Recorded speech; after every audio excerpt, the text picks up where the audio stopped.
قال عبد الله الأنطاكي رحمة الله عليه دواء القلب 5 أشياء إلى آخر كلامه।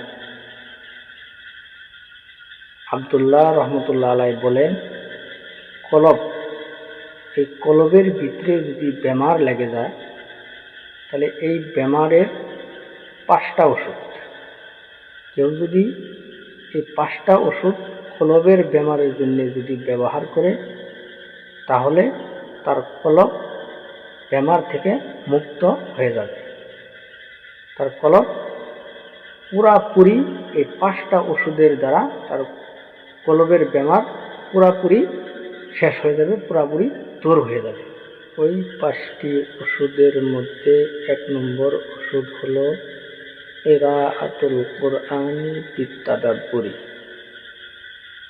চিন্তা ভাবনা ও অর্থ বুঝে কোরআন তেলাওয়াত করা।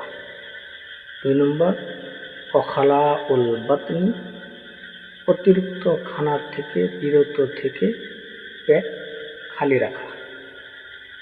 3 নম্বর কিয়ামুল লাইলি, রাতের বেলায় তাহাজ্জুদ ও নফল নামাজ বেশি বেশি পড়া। 4 নম্বর ওয়াত্তাজাররু ইনদা সাহারি, শেষ রাত্রে বিনয় ও কান্নাকাটির সাথে আল্লাহর কাছে দোয়া করা। 5 নম্বর মুজালাসাতুস সালিহিন, সৎলোক ও নেককারদের সঙ্গ গ্রহণ করা। এই মোট 5টা কলবের বেমারের 5টা ওষুধ।